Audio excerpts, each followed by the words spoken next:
আলোচনা করছি ইংরেজি সাহিত্য এবং আধুনিক কবিতার জনক জিওফ্রে চসারের বিখ্যাত একটা স্টোরি দ্য নানস প্রিস্ট টেল নিয়ে। জেনরি বা ধরনের দিক থেকে এটি একটি বিস্ট ফেবল, যাতে মোট লাইন আছে 626টি। বিস্ট ফেবল বলতে পশু পাখির চরিত্রের মধ্য দিয়ে মানব জীবনের বাস্তব দিকগুলোকে ফুটিয়ে তোলা হয়। এখানে ভালো মন্দ, লোভ লালসা, ভণ্ডামি, প্রতারণা, তোষামদি এই দিকগুলোই তুলে ধরা হয়েছে।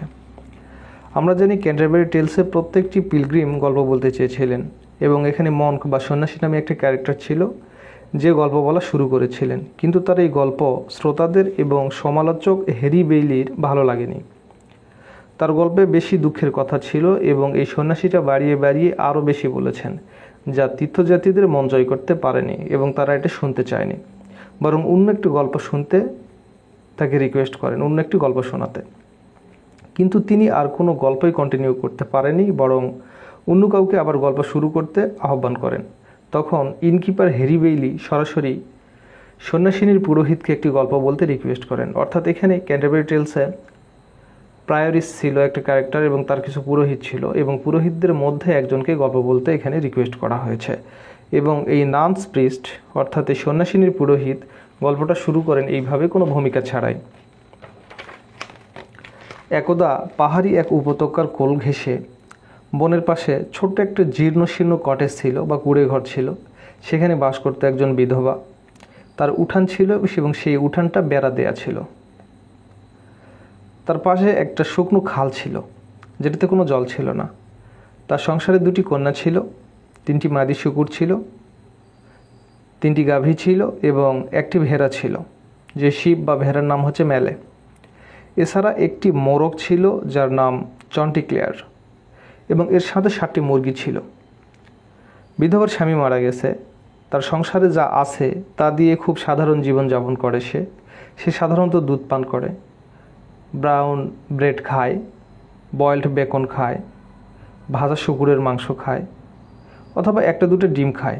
অর্থাৎ এগুলোর মধ্যে দিয়ে বোঝাচ্ছে সে খুব সাদামাত্রা জীবনযাপন করে এবং খুব রিচ ফুডগুলো সে খেতে পারে না। এতে করে সে খুব ভালো আছে, অর্থাৎ তার কখনোই মারাত্মক কোনো রোগ ব্যাধি হয়নি এবং তার যে বাত রোগ তাকে আক্রান্ত করেনি। সে লাল মদের গন্ধ কখনোই স্পর্শ করেনি। এগুলোর মধ্য দিয়ে বোঝানো যাচ্ছে তার সিম্পলিসিটি বা তার এই সাধারণ জীবনটা।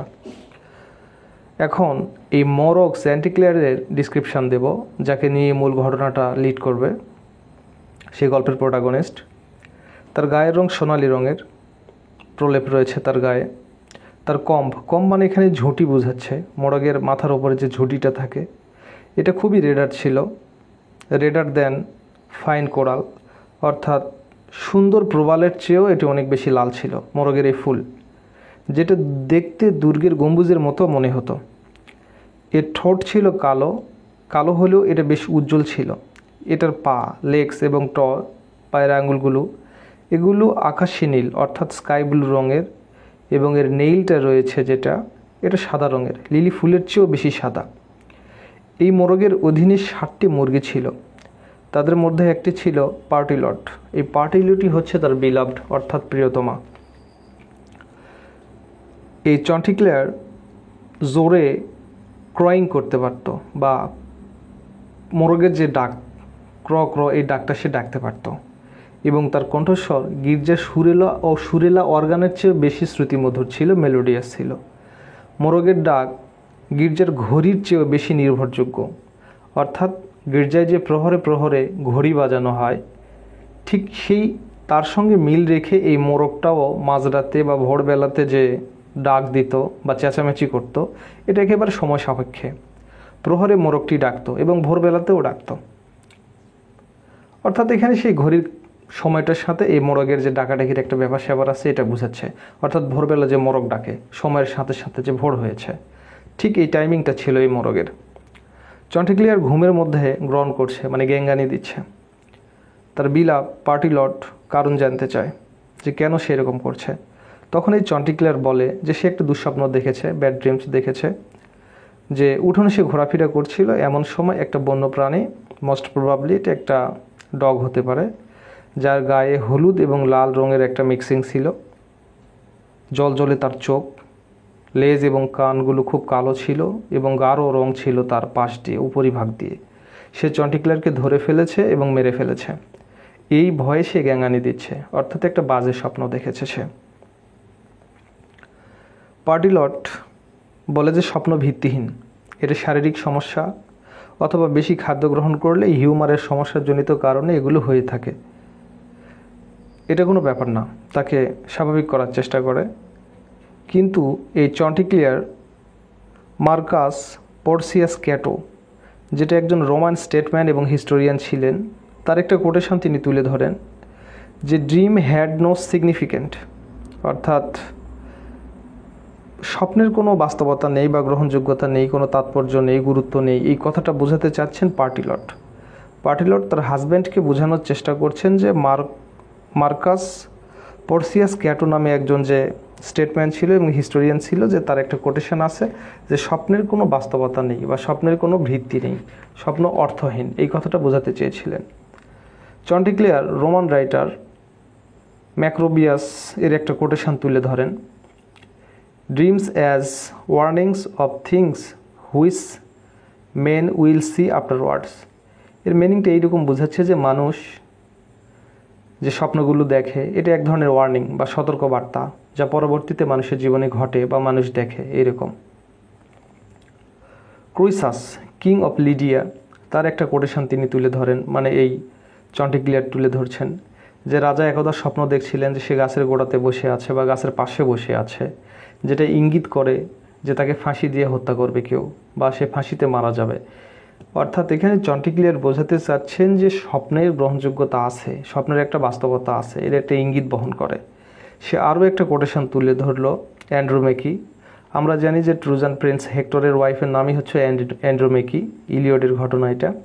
এই অ্যান্ড্রোমেকি স্বপ্ন দেখেছিল যদি তার স্বামী হেক্টর ব্যাটলফিল্ডে পার্টিসিপেট করে তবে সে মারা যাবে, এবং হেক্টর তাই করেছিল এবং সে মারা গিয়েছিল। এসবের মধ্য দিয়ে চন্টিক্লিয়ার বোঝাতে চাচ্ছে যে ড্রিম অলওয়েজ মিনিংফুল, সেটার একটা অর্থ আছে। চন্টিক্লিয়ার এই কথাটাই বারবার বোঝাতে চাচ্ছে। এবার পার্টিলট রেগে গিয়ে বলে, মেয়েরা সাহসী, জ্ঞানী, বিজ্ঞ মানুষকে স্বামী হিসেবে গ্রহণ করতে চায়, ভীতু, দম্ভকারী এবং বোকাদের সে কখনোই স্বামী হিসেবে চায় না। অর্থাৎ পার্টিলটের এই কথাগুলোর মধ্য দিয়ে সে বোঝাতে চাচ্ছে স্বপ্ন ভিত্তিহীন, তার ভীত হওয়ার কোনো দরকার নেই। এগুলো ফিজিক্যাল ডিসঅর্ডার, ঘুম না হলে, বেশি মদ্যপান করলে, বেশি খাবার খেলে মানুষ এই দুঃস্বপ্নগুলো দেখে থাকে। এটা হচ্ছে পার্টিলটের একটা থিওরি। এবং ল্যাক্সাটিভ নামে এক প্রকার ভেষজ ঔষধ খাওয়াতে চায় এই হেন, যেটা পার্টিলট, এটা এই চন্টিক্লিয়ারকে খাওয়াতে চায়। এবার চন্টিক্লিয়ার সব বুঝে ফেলে যে এসব আসলে তার কাছে বলে কোনো লাভ নেই, সেসব বুঝতে চাচ্ছে না। সে এগুলোকে ভুলে স্বাভাবিক হয় এবং সাহসী পুরুষের মতো খাদ্যদানা সংগ্রহ করে এবং খেতে লাগে। চন্টিক্লিয়ার এবং পার্টিলট বিশ্রাম নিচ্ছিল। সেই সুযোগে একটা শেয়াল বিধবার উঠানের ঝোপের আড়ালে বসেছিল। চন্টিক্লিয়ার রিল্যাক্স মুডে বসে গান গাচ্ছিল। হঠাৎ একটা তৃণলতার ফাঁকে সুন্দর একটা প্রজাপতির ওপর তার দৃষ্টি পড়ে, এবং এই প্রজাপতির পাশে ছিল এই শিয়ালটা, যেটা মত পেতেছিল। চন্টিক্লিয়ার ভয় পেয়ে পালাতে শুরু করে এবং চক চক করতে শুরু করে, যেটা মোরগের ডাক। তখন এই শিয়ালের নামটা হচ্ছে স্যার রাসেল। স্যার রাসেল বলে, নবেল স্যার, আমি আপনাকে আশ্বাস দিচ্ছি আমি আপনার কোনো ক্ষতি করব না। অর্থাৎ এই চন্টিক্লিয়ার বা মোরগের সে একটা বিশ্বাস অর্জন করার চেষ্টা করছে। সে বলছে যে আমি আপনার গান শোনার জন্য এখানে এসেছি। সত্যি আপনি সুন্দর গানের গলা, খুবই মিষ্টি, যা কেবল স্বর্গের দেবীরা গাইতে পারে। আপনার মতো মিষ্টি করে গান আর কেউ গাইতে পারে না। মিস্টার ফক্স আরও বলে যে তার পিতা মাতাও খুব সুন্দর করে গান গাইতো এবং তাদের গানগুলো সে শুনেছে। কেবল আপনিই আপনার পিতার মতো করে গান গাইতে পারেন, তো যদি কাইন্ডলি আমাকে একটু গান শোনান। এইসব কথা শুনে চন্টিক্লিয়ার বা মোরগটা এখানে খুব ইমোশনাল হয়ে যায়। সে তার কথা বিশ্বাস করে এবং পায়ের উপর ভর দিয়ে গলা উঁচু করে চোখ বন্ধ করে চন্টিক্লিয়ার গান শুরু করে। ঠিক সেই সময় স্যার রাসেল, অর্থাৎ এই শিয়ালটা, মোরগের গলায় লাফ দিয়ে ধরে ফেলে এবং পিঠের ওপর ঝুলিয়ে এটাকে নিয়ে দৌড় দিল। অর্থাৎ এটাকে ধরে ফেললো, ক্যাপচার করে ফেললো। এবার মুরগিরা সব ক্র্যাক ক্র্যাক করে চেঁচাতে লাগলো, যেটা মুরগির কণ্ঠস্বর বা চেঁচামেচির শব্দ। পার্টিলট আরও জোরে চিৎকার করতে শুরু করলো। বিধবা তার 2 মেয়ে বেরিয়ে আসলো, তারা হেল্প চাইলো। কুকুরগুলো ঘেউ ঘেউ করতে লাগলো। মহিলারা তাড়া দিল। গ্রামের লোকজন লাঠি হাতে বেরিয়ে আসলো। টিন পিটিয়ে আওয়াজ সৃষ্টি করা হলো বা শব্দ তৈরি করা হলো। পরিবেশ অনেক অশান্ত হয়ে গেল। স্যার রাসেল বা এই ফক্স বনে প্রবেশ করবে ঠিক সে সময় চন্টিক্লেয়ার একটা প্ল্যান করলো এবং বলল, যদি আমি তুমি হতাম তাহলে লোকদের বলতাম আমি বনে প্রায় ঢুকেই পড়েছি, তোমরা আমার কিছুই করতে পারবে না এবং এই মোরগকে আমার হাত থেকে বাঁচাতে পারবে না। অর্থাৎ এখানে চন্টিক্লেয়ার একটা প্ল্যান করছে যেন মানে কিছু বলে এবং এই ফাঁকে সে বের হয়ে যেতে পারে যদি তার মুখটা লুজ হয়ে যায়, ঢিল হয়ে যায়। মিস্টার ফক্স ভাবলো যেটা ওয়াইজ সাজেশন। যেই সে বলতে লাগলো যে ঠিক বলেছ, এই ঠিক বলেছ যখনই বলে তখন তার মুখটা ডিসপ্লেস হয়ে যায়। সেই সময় চন্টিক্লেয়ার তার মুখ ফসকে বেরিয়ে এসে উঁচু একটা গাছের ডালে বসে পড়ে। মিস্টার ফক্স নিজের বোকামিটা বুঝতে পারলো। সে আবারও বলল যে তুমি নেমে আসো, আমি তোমার জন্য আর কখনোই ফাঁদ পাতব না। কিন্তু চন্টিক্লেয়ার বিশ্বাস করলো না। চন্টিক্লেয়ার বলে, যখন চোখ খোলা রাখা দরকার তখন যদি কেউ চোখ বন্ধ করে রাখে তবে ঈশ্বর তার কখনোই মঙ্গল করে না। অর্থাৎ এই কথাগুলোর মধ্য দিয়ে চন্টিক্লেয়ার তার আগের ভুলটা তুলে ধরছে। শিয়াল এবার বলে, যে প্রয়োজনে মুখ বন্ধ না রাখতে পারে, আত্মসংযম না জানে, ঈশ্বর তার উপর সর্বদা দুর্ভোগে চাপান। অর্থাৎ তার ভুলের কারণে যে মোরগটা ফসকে গেছে সে নিজেকে দোষারোপ করছে। অর্থাৎ আগে অনুশোচনা বা পেনিটেন্স করছিল চন্টিক্লেয়ার মানে মোরগটা, পরে অনুশোচনা করছে এই শিয়ালটা। গল্পের শেষে নান্স প্রিস্ট বলে, মিথ্যা তোষামতকারীদের মাধ্যমে দুষ্ট মানুষরা মিথ্যা তোষামতের মাধ্যমে এই দুষ্ট মানুষরা তাদের স্বার্থ হাসিল করতে চায়, আর সহজ সরল মানুষরা তা বিশ্বাস করে। এই গল্পের মাধ্যমে তিনি সকল তীর্থযাত্রীদের বোঝানোর চেষ্টা করেন বা মেন্টাল ডেভেলপমেন্ট করার চেষ্টা করেন যে মানুষ প্রশংসা শুনতে ভালোবাসে, এটা মানুষের একটা স্বভাব।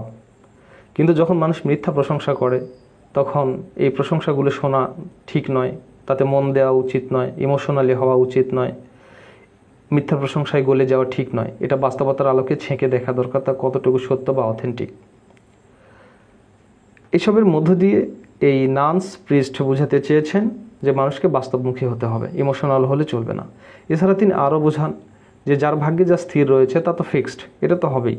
চন্টিক্লেয়ার নিশ্চিত মৃত্যুর হাত থেকে ফিরে এসেছে। অর্থাৎ তিনি এখানে বোঝাতে চাচ্ছেন যে তার আয়ু রয়েছে পৃথিবীতে, সে মিস্টার ফক্সের কাছে মারা যাবে না, সুতরাং এটাও ফিক্সড।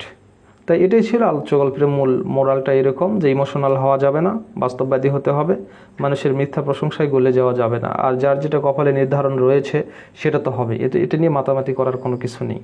তো এটাই ছিল এই নান্স প্রিস্টের টেলের মূল যে বিষয়বস্তু। আশা করি লেসনটা ভালো লাগবে। যদি ভালো লেগে যায় তবে চ্যানেলটাকে সাবস্ক্রাইব করবেন, লাইক দেবেন, কমেন্ট করবেন, শেয়ার করবেন। ধন্যবাদ সবাইকে সাথে থাকার জন্য।